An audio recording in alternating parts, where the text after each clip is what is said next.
Bonjour, chers amis, chères toutes, chers tous, et bienvenue sur ma chaîne Culture Média Algérie.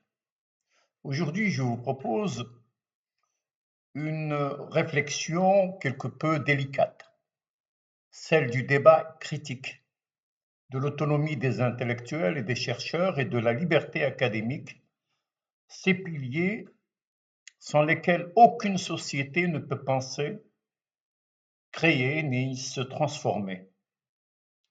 Les sciences sociales, parce qu'elles interrogent le terrain social, politique, artistique et littéraire, jouent un rôle fondamental.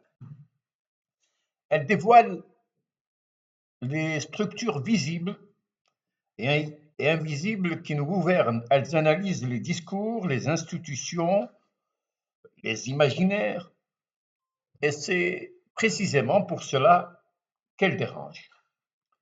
Ce texte s'inscrit dans cette exigence: comprendre avant de juger, analyser avant de condamner, penser loin de toute diabolisation. Tout au long de mon parcours de journaliste et d'enseignant universitaire, j'ai suivi de près les trajectoires des écrivains et intellectuels algériens, qu'ils vivent en Algérie ou à l'étranger. Certes, je m'exprime rarement sur leurs déclarations publiques, sauf dans le cadre d'entretiens où je les interroge parfois sur leur itinéraire personnel. Ce qui m'intéresse avant tout, ce qui mérite réellement l'attention, c'est leur production littéraire, artistique et intellectuelle. Même dans mon ouvrage L'Algérie, paroles d'intellectuels, d'écrivains et d'artistes, je me concentre essentiellement sur leurs œuvres. Le premier volume est publié, il vient de sortir chez Amazon, 3 autres suivront. Le prochain est normalement prévu pour la fin du mois de mars 2026. Il m'arrive également d'intervenir dans mes écrits pour apporter des corrections que j'estime nécessaires ou souligner certains anachronismes. C'est là une part essentielle de mon travail. J'essaie d'être le plus autonome possible, loin des pouvoirs comme des oppositions, une sorte d'électron libre façonné par le terrain social et par l'enquête, sans jamais chercher à plaire ou à déplaire à qui que ce soit. En plus, je n'ai jamais été candidat à quelque poste que ce soit. J'ai toujours été fier, si on peut parler ainsi, de mon autonomie. Ce qui est inadmissible, en revanche, c'est cette tendance à oublier l'œuvre pour s'autoriser, mais au nom de quoi? À traiter un écrivain ou un intellectuel de traître ou de patriote. Ces attaques ou ces éloges relèvent, selon moi, le plus souvent d'un complexe d'infériorité tragique, d'une pathologie psychologique rarement interrogée. Il est rare de lire des textes qui reconnaissent la qualité ou la performance d'un auteur. Jamais ou presque jamais, les bonnes questions ne sont posées. Pourquoi ces écrivains ont-ils quitté le pays? Pourquoi ont-ils choisi de poursuivre le travail à l'étranger? Dispose-t-on ici des moyens et des conditions nécessaires pour travailler? Pourquoi les jeunes et désormais les moins jeunes brûlent la mer? Pourquoi nos étudiants, enseignants, médecins préfèrent-ils émigrer vers l'Europe, les pays du Golfe ou le Canada? Les réponses sont rarement simples, mais elles méritent d'être entendues. Il serait bon d'éviter toute diabolisation.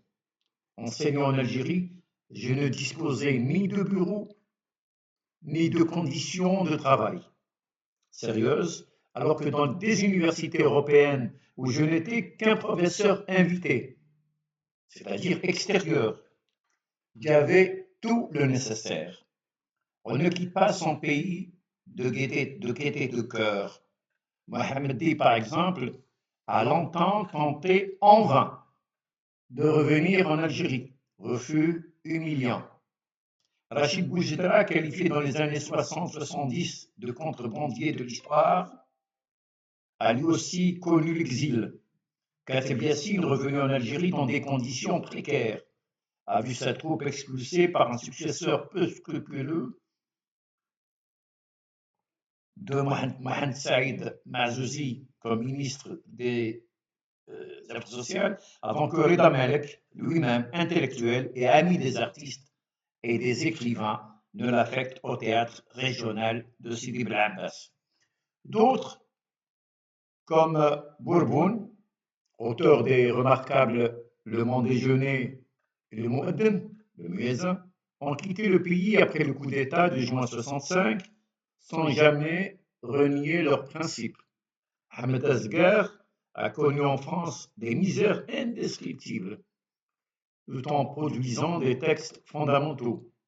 Ahmed Mahiou, Benchir, Harbi, Fergan, Achour, Christian Achour, Morsli, Qadri, Touati, Tengour, Elkenz, Chebbal, Marouf, Ben Saad, Gamarish, tous se sont retrouvés en France malgré eux et ont continué à produire des travaux d'une grande qualité. D'autres ont poursuivi leur œuvre dans les pays du Golfe ou au Canada. Beaucoup ont proposé d'animer des séminaires en Algérie pour nos étudiants. Certains n'ont reçu aucune réponse. Ceux qui produisent ici ont été considérés. Nul n'est indispensable, disait-on.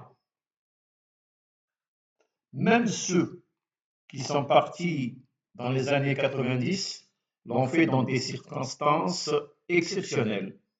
Avant de juger leur choix, il serait bon de lire leurs textes. Et même alors, le lecteur ne devrait jamais se poser en juge ou en policier de l'intelligence. J'avoue que des déclarations d'écrivains ou d'intellectuels algériens m'indisposent, me dérangent. Mais plutôt que de les rejeter, je m'efforce d'analyser les mécanismes de leur discours à l'aide des outils critiques nécessaires. Je tente de comprendre. Ils n'ont peut-être pas la force de Harbi, Boudia, Bourboun ou Malik Alloula. L'indigénisme ambiant chez certains écrivains ou autres pose effectivement problème, interrogeant ses causes.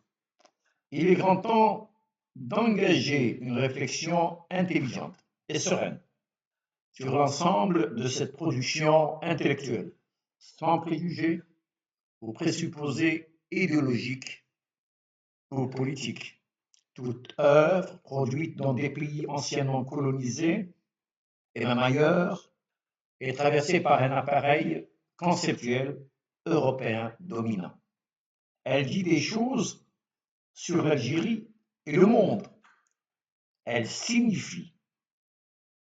Il serait utile, dans ce contexte, de contribuer à un changement possible en tirant parti de ce que l'Occident peut offrir, tout en s'ouvrant à d'autres espaces, dans ce moment charnière de l'histoire mondiale marqué par une confrontation entre l'Occident, la Chine, la Russie, une partie du Sud global.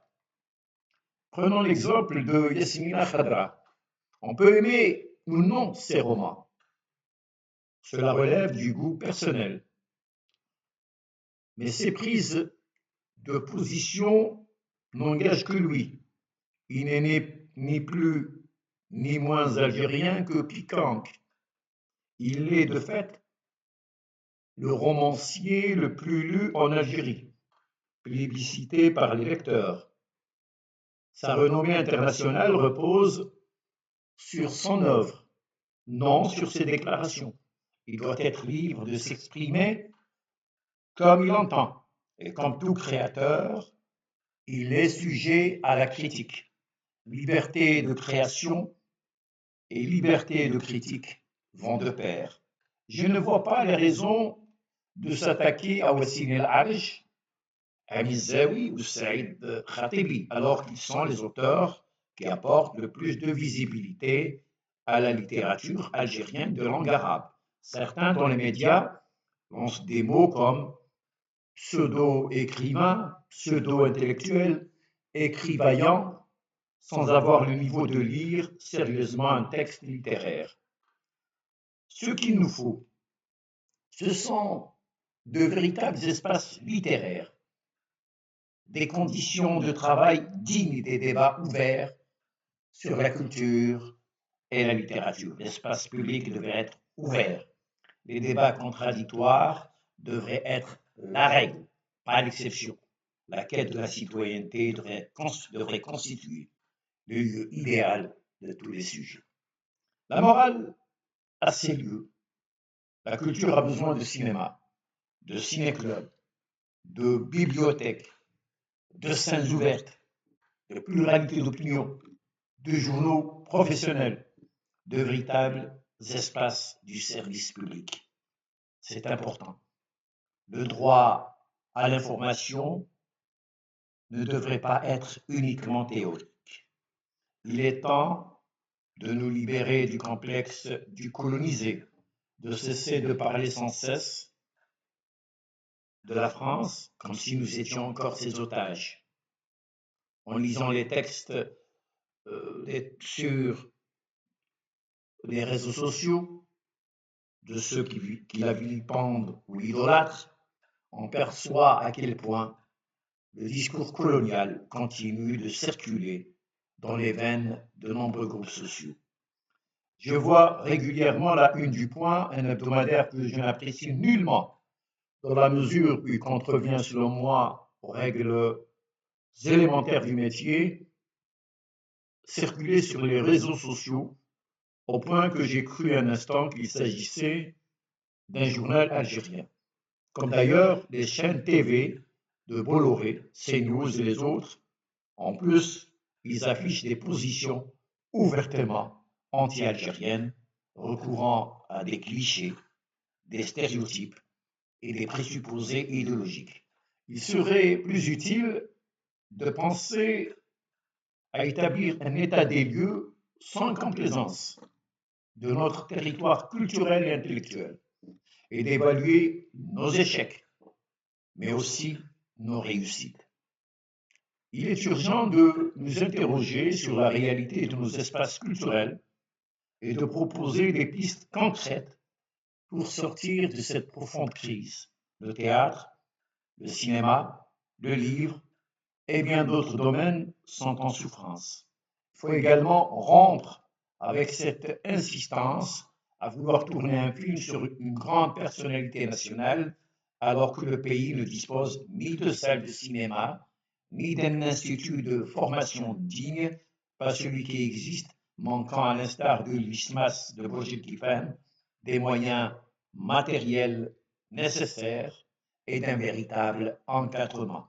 En 1964, à l'Institut national du cinéma, l'INC, il y avait au moins des professeurs attitrés de l'IDEC, l'Institut des hautes études cinématographiques de Paris, et la grande école de cinéma polonaise, celle de Łódź, que beaucoup de cinéastes et cinéphiles connaissent.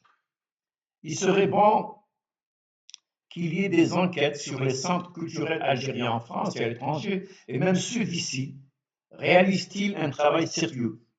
Diffusent-ils une image agréable de l'Algérie? Sont-ils ouverts à nos compétences, quelle que soit leur position? Ce travail de questionnement et de structuration est indispensable pour surmonter l'assujettissement intellectuel qui s'explique par des conditions historiques et sociales complexes et par des inhibitions profondes. Trop souvent, ceux qui dénoncent les crimes du colonisateur reproduisent inconsciemment son discours, alors qu'il serait bon de déconstruire, de démonter les mécanismes de son fonctionnement. C'est ainsi qu'on peut décoloniser les imaginaires, qu'on peut décoloniser probablement l'inconscient et décoloniser, comme disait Sahli, notre histoire. Mouloud Maamri, Malik Haddad, Malik Bennabi, Mohamed Alkoun, François Fanon, Édouard Saïd, Aimé Césaire, tous ont analysé ce phénomène avec lucidité, considérant bien entendu que le colonialisme est un mal intégral. Il n'y a pas de bienfait dans le processus colonial. Le colonialisme est est une entreprise de déracinement total. Mais les pensées de ces auteurs que j'ai cités sont encore mal comprises. Ce travail de libération et de décolonisation des imaginaires n'a jamais été pleinement accompli, ni pendant la colonisation. Les dirigeants du mouvement national avaient, et c'est tout à fait normal, d'autres urgences, ni après 1962. En 1962, il fallait tout construire. Il est temps de relire ces penseurs, je parle d'Alkoun, Bennabi, Harbi, et les autres, ceux aussi d'aujourd'hui. Il y a des gens qui travaillent, qui font un travail extraordinaire, qu'on ne connaît pas. Et certains disent que l'Algérie n'a pas d'intellectuels, n'a pas de trucs, alors qu'eux-mêmes ne lisent pas. Comment pourraient-ils connaître, savoir qu'il n'y a pas d'intellectuel? Un intellectuel n'est ni un soldat, ni un militant. Un intellectuel, c'est avant tout quelqu'un qui réfléchit, quelqu'un qui produit du savoir. De même pour les compétences d'ici, qui sont souvent marginalisées. Il est temps de poser les vraies questions. Comment mettre en œuvre un véritable projet culturel? Mais avant cela, il faut établir un diagnostic honnête et rigoureux de notre situation. Nous devons interroger nos institutions, nos pratiques, nos discours. Il ne suffit pas de dénoncer l'autre, qu'il soit étranger, écrivain, intellectuel ou critique, mais voir comment nous devrions justement comprendre ces institutions, ces appareils idéologiques, ces pratiques et les discours. Il faut reconnaître que nous avons échoué à créer un environnement propice à la pensée, à la création, à la transmission du savoir. Il est urgent de réhabiliter la culture comme vecteur de transformation sociale. Cela passe par une véritable ouverture des lieux de culture, l'encouragement du cinéma, du théâtre, de l'édition, des bibliothèques et des librairies, le soutien aux producteurs culturels enseignants, chercheurs, écrivains et artistes, qu'ils soient ici ou ailleurs. la valorisation du débat critique dans les écoles et les universités et la reconnaissance de la pluralité des voix. Nous devons cesser de juger les intellectuels à l'aune de leur lieu de résidence ou de leurs opinions politiques. Ce qui compte, c'est la qualité de leur œuvre, la rigueur de leur pensée, leur contribution au débat public. Il est temps de sortir de la logique du soupçon, de la vindicte, du ressentiment, et de construire une société qui valorise ses créateurs, qui dialogue avec ses penseurs, qui respecte ses lecteurs. Une société qui ne confond pas patriotisme et fermeture, critique et trahison. Ce travail est certes long, exigeant, mais indispensable. Il ne s'agit pas de parfaire sans rien changer, mais de comprendre sans condamner, de construire et de penser sans exclure. Merci de votre écoute. À bientôt, chers amis.